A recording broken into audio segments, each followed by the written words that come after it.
what challenges did you face when going up against those massive brands with the multi-million dollar marketing budgets?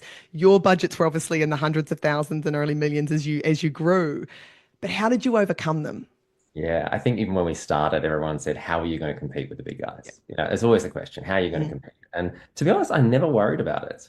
Yeah, because I believed in our Wow. product, and I think when you can do research on the market and you can see that there's a gap, then you can jump into that gap. Then you find your market within that gap. You Mhm. know, I didn't know that it was going to be the huge success that it is, and I didn't know that we'd be sending, hundreds of thousands of products a month.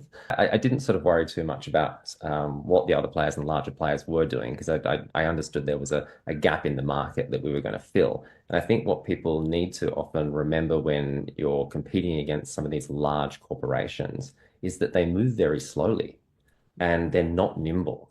And and this is where I guess, they would love to be more entrepreneurial, but they're hamstrung by a whole bunch of, level of management and, restrictions and red tapes and budgets and boards. Whereas I could just go, great, let's bring out some new products. I mean, we had originally feedback from consumers. We kept asking them, well, what do you want us to put in our food?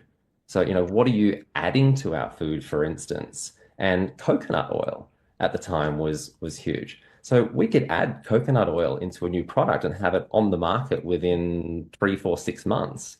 And And there's no way those big companies could do no, that. There's no, they would no have a way. 2 to 3 year turnaround. Yeah. So, so I guess that, comes back to your fail fast, mentality as well, is that, we took the risk by, asking our consumers what they wanted, giving our consumers what they wanted. Did it always work? Obviously there's some SKUs that don't sell as well as others. But generally, if you're taking the feedback from consumers, then, I'd take the risk that it's going to work. Yeah, So no, fantastic, fantastic. Well, look, Stephen, thank you so much for coming on the podcast today and being so willing to share these insights and these tried and tested strategies that you've shared with us all to help these founders out there grow their business, because it's certainly no easy feat. I've watched you do it firsthand, and it's been an incredible process to witness you go through, but an incredible result as well. And I know it certainly wasn't easy, but really appreciate you coming on and sharing these insights with us, and to now know where the brand is today. I'm sure you could be incredibly proud of, the very humble beginnings to now what it's doing as a Australian household name. that's it. So it's fantastic. Well, thank you very much for having me. I really appreciated it.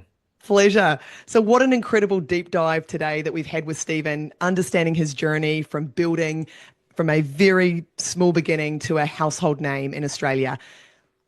The key takeaways: the test and learn mindset is essential for rapid growth. Media investment should be strategic and not just big in supporting distributors, but you've really got to make sure that you're clear on your outcome and where you need to get to.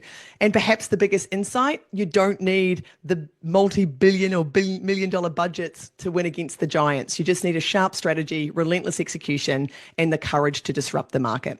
So if you found this episode valuable, make sure you subscribe, share it with your network, and leave a review. It helps us to bring more high impact conversations to the black box of media. And if there's a topic or a guest you'd love to hear from, reach out, because we'd love to hear your thoughts. Until next time, keep pushing boundaries, keep optimizing, and let's continue to unlock the black box of media together.